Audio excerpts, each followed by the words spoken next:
वालेकुम नादरीन, आप YouTube channel देख रहे हैं। मैं इमरान खान हूँ। नादरीन, एक तो साजिश हुई है सुहेल अफरीदी के खिलाफ। पूरी कोशिश की गई कि सुहेल अफरीदी वादिय तीरा के मुतासरीन तक ना पहुंचे। उन्हें बहुत सारे थ्रेट बताए गए और बार बार उनके साथियों को भी ये कहा गया कि वहां बहुत खतरा है, सुहेल अफरीदी को वहां जाने से रोका जाए। पहले तो पूरी कोशिश की गई, बाद में ये कहा गया जी मौसम खराब है, आपको हेलीकॉप्टर भी नहीं मिल सकता और वहां पे सिक्योरिटी के भी मसाइल है और जनाब जिम्मेदारी नहीं ली जाएगी। इस किस्म के पैगाम भी पहुंचाए गए। लेकिन उसके बावजूद सुहेल अफरीदी ने कहा जी हम तो जाएंगे और उन्होंने अपनी इंतजामिया को अलर्ट होने का कहा और फिर वो चले गए। सुहेल अफरीदी जाकर वादिय तीरा के मुतासरीन से मिले, उनके मसाइल हल करने की यकीन दहानी करवाई और जितना वो मौके पर कर सकते थे उन्होंने वहां किया। अब उसके बाद प्रोपेगेंडा फैलाया जा रहा है कि जनाब बहुत सारा सिक्योरिटी और प्रोटोकॉल लेकर वो गए थे। लेकिन क्या सरफराज बुगटी कोयटा से बाहर जा सकता है? क्या सरफराज बुगटी इससे 4 गुना 6 गुना ज्यादा प्रोटोकॉल और गाड़ियां लेकर बलूचिस्तान में इस तरीके से जंगजदा इलाकों में जा सकता है? क्या इससे कम प्रोटोकॉल में मरियम नवाज पंजाब में घूम सकती है या कच्चे के इलाके में जा सकती है या मुराद अली शाह? तो ये भोंगियां मारना बंद करें। उसने जो करना था वो कर दिया, आपकी साजिश नाकाम हो गई। वो गया अपने लोगों के बीच में, उनके साथ जाके उसने बात की। ऑपरेशन तो वो रोक नहीं पा रहा क्योंकि ताकत के बलबूते पे बंदूक के साथ हो रहा है। तो सियासतदान के पास बंदूक तो नहीं होती, जबान होती है, कलम होता है, पार्लियामेंट होती है, अवामी ताकत होती है, अवामी आवाज होती है। वो उठाएगा जो वो कर सकता है। लेकिन उसने सरेंडर नहीं किया, वो गया और जाकर अपने लोगों के साथ खड़ा हुआ और इसका इंपैक्ट आएगा। ये एस्टेब्लिशमेंट को ये लगता है कि ये ऑपरेशंस करेंगे और पाकिस्तान तहरीक इंसाफ गैर मकबूल हो जाएगी। ऐसा नहीं है। इन ऑपरेशंस के नतीजे में अमन तो पता नहीं आएगा या नहीं आएगा। पाकिस्तान की एस्टेब्लिशमेंट पहले से ज्यादा गैर मकबूल हो जाएगी। पाकिस्तान की अवाम और एस्टेब्लिशमेंट में फासले ज्यादा बढ़ जाएंगे अगर इन्होंने अवामी सियासी जमातों और जितने भी वहां पे स्टेक होल्डर्स हैं उन सबको एतमाद में ना लिया। तो ये होगा। जरगा होता है, जरगे के अंदर फैसला होता है, 21 सियासी जमातें बैठती हैं, वो जरगे के बाहर से बंदे उठा लिए जाते हैं। आज तक पता ही नहीं चला बंदे कहां गए। वो जो जरगा हुआ उसमें जो बातचीत हुई उसके ऊपर किसी ने कान ही नहीं धरे। वो बंद कमरे में बैठते हैं 2 4 5 बंदे, वो बैठ के कहते हैं इनको मारो, ये मारो जी, चलो मारो। वो उठते हैं, बाहर आते हैं, दूसरे कमरे में बैठते हैं, जी इनको भी मारो, लो जी मारो, इनको भी मारो। वो एक और कमरे में बैठते हैं, बैठ के कहते हैं उसको गंदा करो, उस पर केस बनाओ, बनाओ जी बनाओ, केस बनाओ।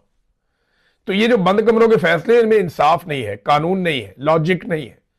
इनमें सिर्फ जाती ख्वाहिशात है और उनकी बुनियाद पे पाकिस्तान को देखें इन्होंने क्या कर दिया। अब वही सुहेल अफरीदी जो कल वहां से तीरा से वापस होकर आया, बहुत एनर्जेटिक आदमी है।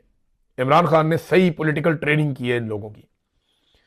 सुहेल अफरीदी अब एबटाबाद चला गया और एबटाबाद में हरीपुर में जो इस्तकबाल सुहेल अफरीदी का हुआ, बड़ा तगड़ा एक पावर शो है।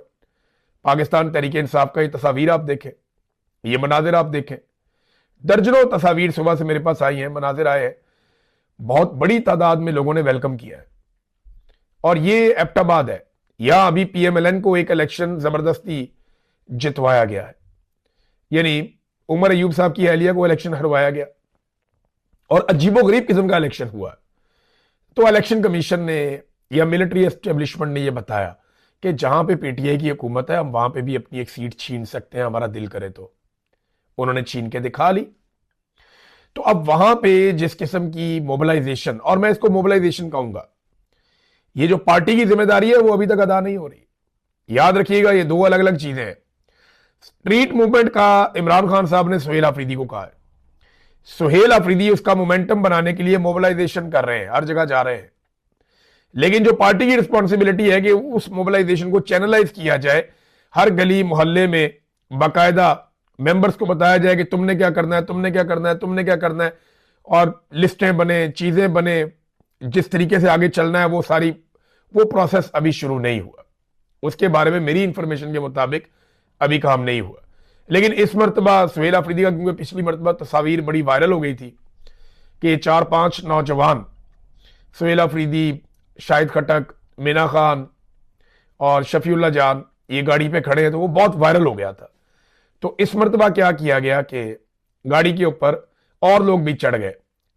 गाड़ी पे हमने देखा कि बैरिस्टर गौहर साहब है, गाड़ी पे खैबर पख्तूनख्वा से जो असेंबली के स्पीकर हैं बाबर सवाती साहब, वो भी वहां पे मौजूद थे। उनके अलावा जुनैद अकबर साहब भी इसी गाड़ी के ऊपर मौजूद थे। तो गाड़ी के ऊपर लोगों की तादाद बढ़ रही है और पाकिस्तान तहरीक इंसाफ का मोमेंटम भी बढ़ रहा है।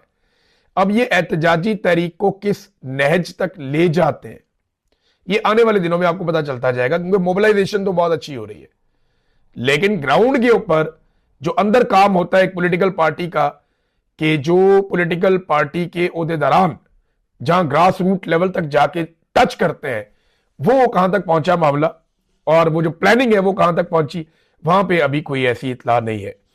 दूसरा नाज़रीन, जो तरीके तहफ़्फ़ुज़ आईन पाकिस्तान के लोग हैं वो बेचारे सिंध के दौरे पे हैं। वहां पे सिंध हुकूमत ने फिर वही हरकतें शुरू कर दी गंदी, यानी वो एक मरतबा फिर जैसे पंजाब करता है हुकूमत, ये नून लीग वाले जो करते हैं वही पीपल्स पार्टी वाले भी अब कर रहे हैं।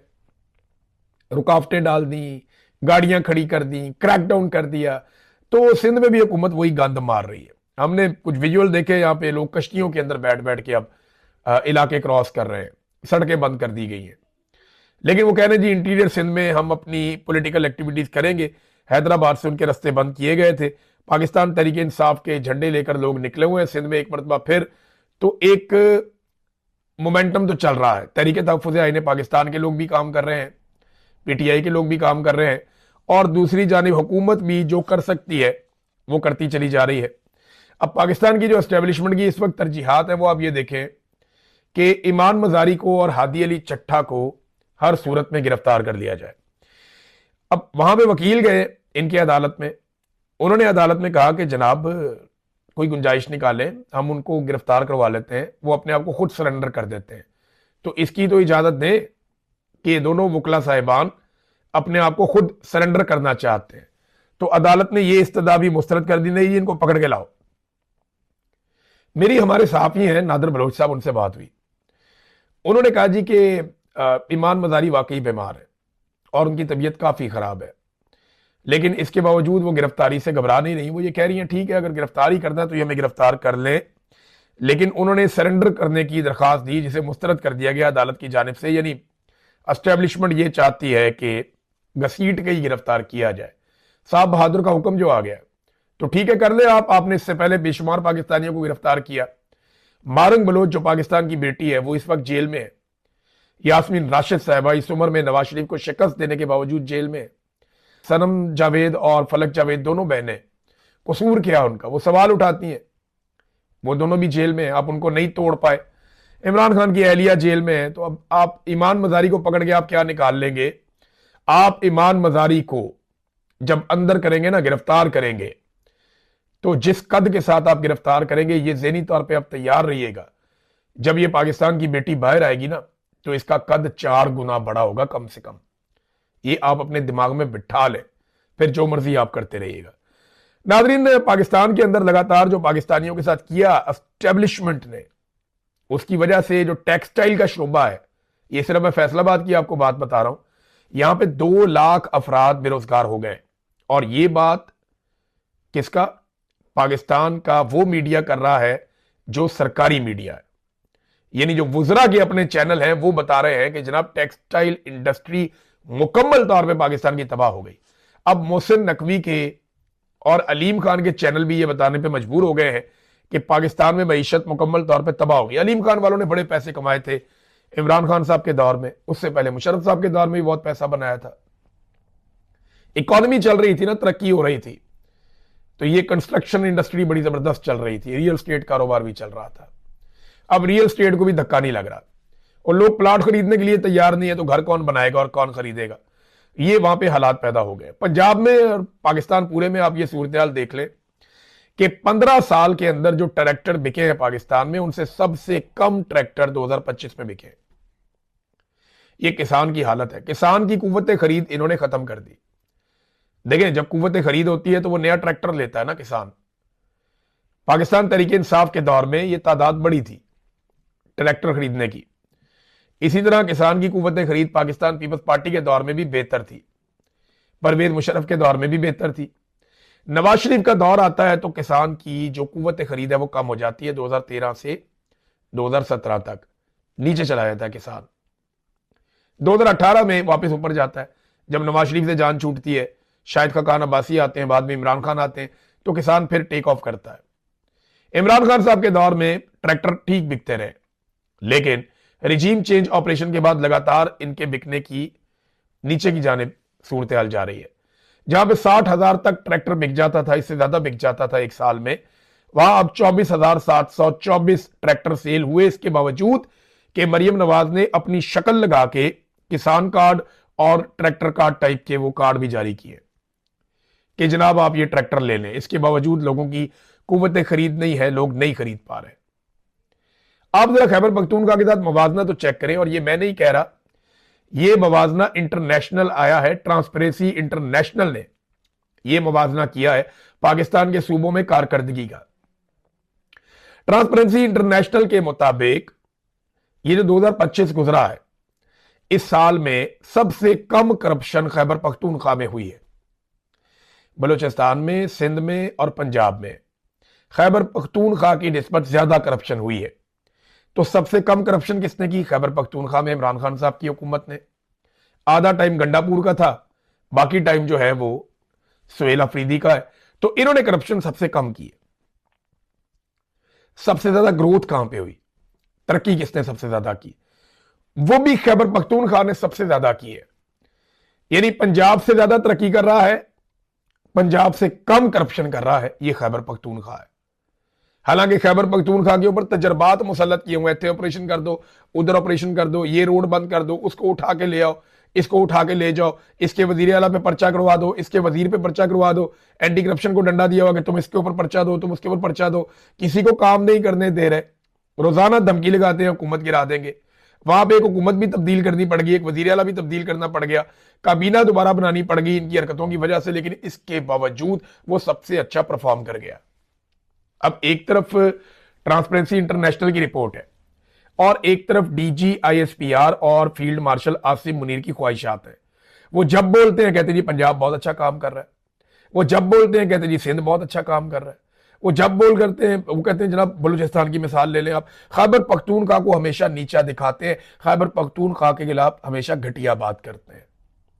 पाकिस्तान की मिलिट्री एस्टेब्लिशमेंट खैबर पख्तूनख्वा को लगातार निशाना बना रही है, लेकिन इसके बावजूद आफरीन है इन पठानों पे कि इन्होंने सबसे अच्छा परफॉर्म करके दिखाया, और ये गवाही इंटरनेशनल इदारे दे रहे हैं, कोई लोकल्स ये बात नहीं कर रहे।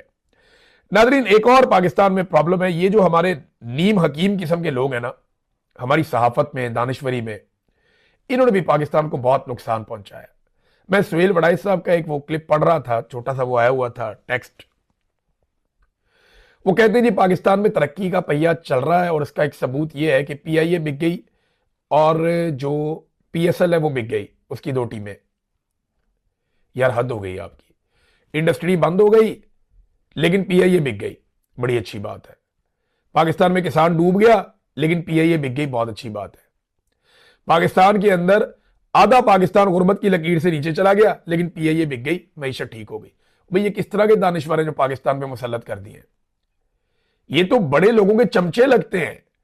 यानी पीआईए 10 अरब में बिक गई, वो वाली पीआईए जिसकी सैकड़ों अरब की सिर्फ उसकी क्रेडिबिलिटी है, उसकी गुडविल है, उसके पास आलमी सतह के रूट है। एक जहाज नहीं इतने का होता जितने की इन्होंने पूरी एयरलाइन उठा के बेच दी, और वो कह रहे जी क्योंकि ये बिक गई इसलिए पाकिस्तान बहुत तरक्की कर रहा है और पाकिस्तान की मईशत का पहिया चल पड़ा है। इससे एक एतमाद पैदा होता है। और भाई पाकिस्तान की फौज ने पाकिस्तान का एक इदारा खरीद लिया, सादी बात यह है, फौजी फाउंडेशन के पास गई है पीआईए, सबसे ज्यादा हिस्सा उनका है।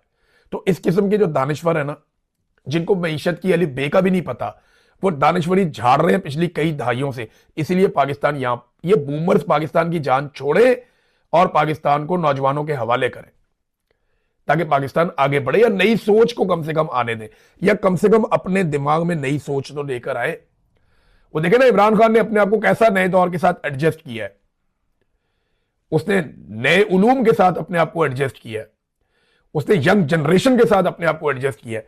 ये बूमर्स हो ही नहीं पा रहे, ये मानने के लिए तैयार नहीं है। इनके मफादात जो हैं वो जुड़े हुए हैं पुरानी जोंकों के साथ, ये ना खुद को ठीक करते हैं ना उनको ठीक होने देते हैं।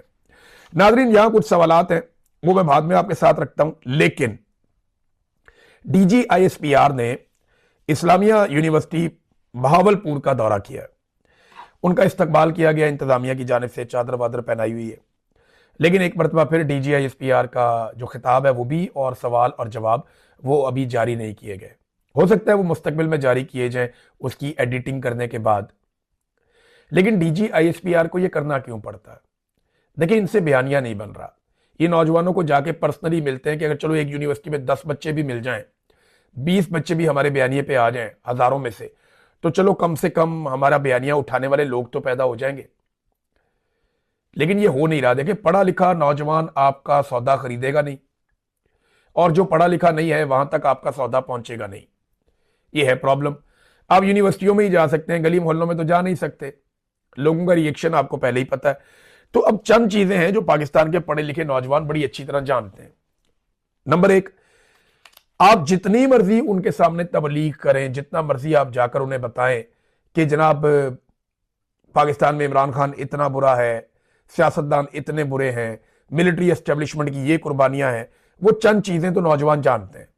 मैं आपके सामने रख देता हूं, जितना मर्जी आप कॉलेजों में यूनिवर्सिटियों में जाएं। नंबर एक, नौजवानों को पता है कि फौज सियासत में मुदाखलत कर रही है। आप उल्टे लटक जाएं, जो मर्जी करें।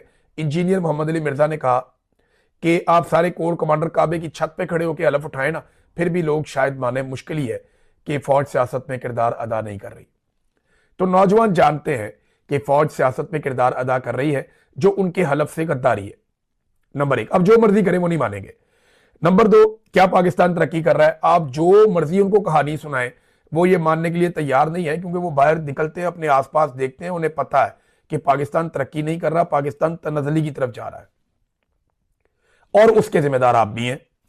नंबर तीन, मुल्क को किसने तोड़ा और क्यों तोड़ा? नौजवान अच्छी तरह जानते हैं कि याया खान ने अपनी ख्वाहिशात की तकमील के लिए अपनी अय्याशी को नहीं छोड़ा और पाकिस्तान को बर्बाद कर दिया और दो टुकड़े कर दिया।